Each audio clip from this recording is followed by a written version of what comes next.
welcome to the Two Robbies podcast, your destination for in-depth discussion and analysis of the Premier League.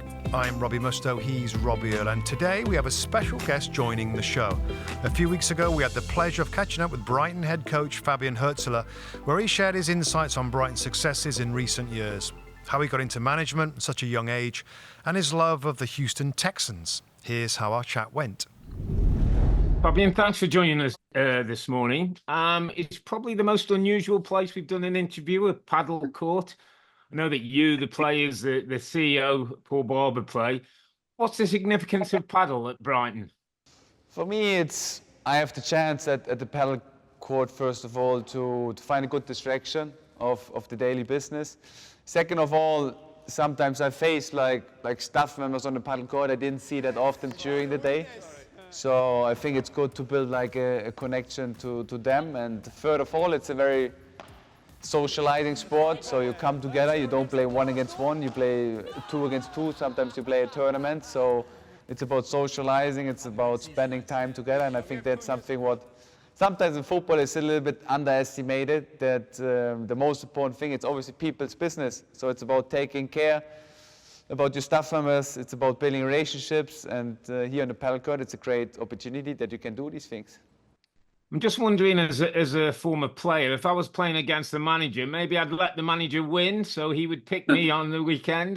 I don't play against players, so that's something what I always try to avoid, because I think it's not the right thing. So the players have their space, we have our space, and I think there are some moments where we really have to find a good separation. Speaking of other sports, Fabian, in a recent interview, you talked about how impressed you was when watching some NFL training sessions and what they had to remember. Can you share with us which teams or teams that you watched practice and what else impressed you about the sport? So I was in my former hometown in Houston, and I visited the Houston Texans, and I was very impressed how they worked. I was very impressed by the work ethic from the players. I was very impressed by the positivity they created, by the culture they created. It was about the right work ethic. It was about a great togetherness, and that's something what I'm into, because I think that makes a difference when you want to be successful. And that was the main thing I took away. Of course, they worked also really individualized, and that's something where I think we can improve in the football business, to really work very individual with the players, try to develop them, try to take care of them, not only on the pitch, also beside the pitch. And there were some great takeaways from the American football. I was also visiting a basketball team, and I think it was the same there. It's just impressive how the culture was there. It's always we, then me. So they always put the togetherness first. They always worked very individualized, taking care of the players, taking care of the individual development, and that's something what was really impressive for me.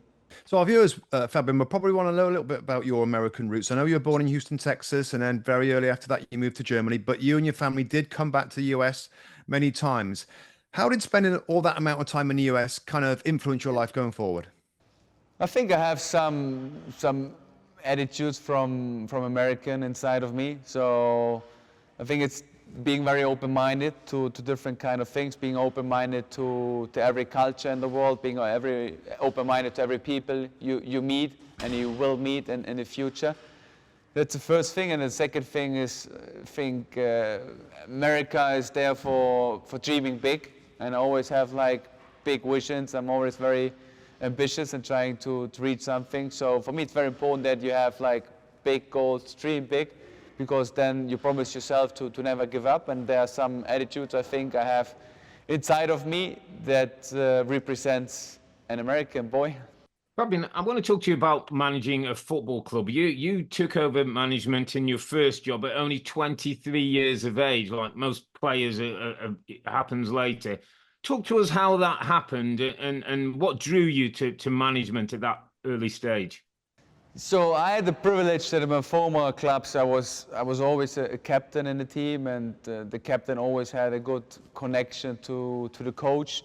So the coach involved me a lot. He gave me a lot of responsibility, and early in the beginning of my playing career, I really wanted to have this responsibility. I wanted to understand the game. I wanted to make decisions on the pitch and help my coach beside the pitch, because the coach beside the pitch can't influence everything. He can prepare us, but in the end it's a player's game, and the players have to make the right decisions on the pitch. And there I always wanted to take the responsibility to make the right decisions for my team and together with my team. And then early in my 20s, I felt that I had injuries. I felt that I can't make the next step for being like a professional for long term. So I didn't want to stop being in this business of football, because it's for me like an obsession. It's a passion. Football is my passion, and it will be my passion the whole life. So I wanted to do something in this business, and then I had the chance to be a soccer coach in the 5th division in Germany. So I have to be very thankful for this club called Pippin's Ried. They gave me the opportunity, a very special opportunity in this young age to be a coach. They gave me a lot of trust and belief, and then I made step by step my experiences as a coach, and tried to develop myself, tried to learn from others, tried to learn from my mistakes. I did a lot of mistakes. I will still make a lot of mistakes, but I think it's so important to learn from your mistakes and to grow from your mistakes, to reflect yourself, what was good, what was bad. And that was the journey. And now I'm here after several stations, after several phases where I was working in a non-professional environment, where it's really important that you get an understanding for the people. Then you work more in a professional environment, then you work in different group stages. So I experienced a lot, and now I have like 10 years of experience, and I think the experience will grow and grow, and I will grow and grow as a personality. Talking of experience, Fabian, tell us what you've experienced in the Premier League. You've had a season now, decent finish in 8th place. How have you found it? What have you learned from the league? The league is the best league in the world, because it's so intense, it's very competitive, and it's so unpredictable. So every game you have to go into the game and you have to do your work from point zero, because for me there are no favorites in the Premier League. Of course there are the top 3, 4, 5 clubs who have unbelievable in which quality, but as a team, as a togetherness, you can beat them, you can challenge them, and I think that's also our job. So every game we step into the game, and we have to believe and trust in our ability and our strengths that we can beat everyone. But it starts always with work, and if you do your work right, then you have a chance to win the game. But it's so competitive, and it's so intense. It's sometimes difficult to describe in words. Sometimes you just have to feel it, and that's something what makes it really special here. Fabian, I'm just interested in the recruitment at Brighton, and these new players come in. Is it Maxime de Kuiper's come in? Karolampos Kostoulas has come into the club. I just wanted to understand a little bit more in terms of, you have these great players who we then see get sold on, new players come in. How does that feel as a manager? Are you sometimes disappointed when you see, good players moving on and you have to almost start to rebuild again? So, first of all, it's a very data approach recruitment, and the past showed that it is very successful. So the owner, Tony Bloom, makes a great job, and I have the biggest belief and the biggest trust into his numbers and into his work, because he proved it now several times that it works. Of course, there are some moments as a coach where you might not happy when a big player, an important player leaves, but we always try to replace them with another good player. We always try to find a strong team, and beside that, I think that the club also showed in the last window that we don't accept every offer. So we had also big offers for other players and other important players, but we stayed stable. We stayed, no, we want to keep the players with us. So overall, as a conclusion, for me, there's a big belief and a big trust in this very data approach recruitment. And it's also my job and it's job from the staff that we use our facilities, that we use the environment here, that we give the best platform for the young players, that they can develop, that they can make the next step with us. And these are prime examples. For example, the name you mentioned with Maxime de Kuiper, he's coming from a different league. He's not used to the intensity, but every game he's getting used to it more and more. And he already proved that he has something special inside of him, and that's like every player we bought this summer. They might not the biggest player or the most popular player, but they can get very popular and they can get very expensive because they have big potential, and that's what we showed in the past, that we always try to recruit the right players and then try to develop them and they can make the next step. Finally, Fabian, just given those changes that the squad seems to have most years, how do you measure success? Like what targets do you set, or what do you need to see Brighton achieve this season?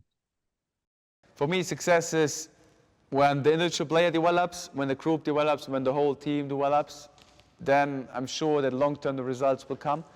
So it's not here too much focusing on the results. I think if you only focus on the results every weekend, then you don't focus on the process. So really need to focus the process. You need really to focus on the individual development, because if the individual player gets better, if the group gets better, if the team gets better, you will be successful at one point.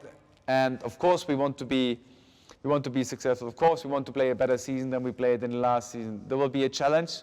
That's the challenge we want to go for, and hopefully we are prepared for that.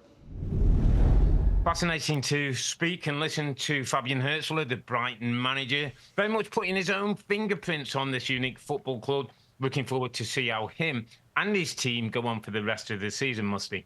Yeah, I always think it's interesting when we speak to the coaches and managers and listen to some of their influences and the whole kind of America part of it, and going to listen to American coaches in different sports and kind of getting a sense of how they run things. I think is always interesting. And he's a young, bright manager doing a good job at Brighton and Hove Albion Football Club, which is a great kind of job really and club to be at, to develop as a coach, and not too much pressure. He's doing a really good job, and it was just lovely to hear a smart coach talking about his profession. Good stuff. Absolutely, and hopefully we're going to do a few more of these special Two Robbies podcasts over the course of the season, but we'll see you next week on our podcast. That's October the 19th, when we'll react to the big game at Anfield. Liverpool host Manchester United, when both teams always want to win.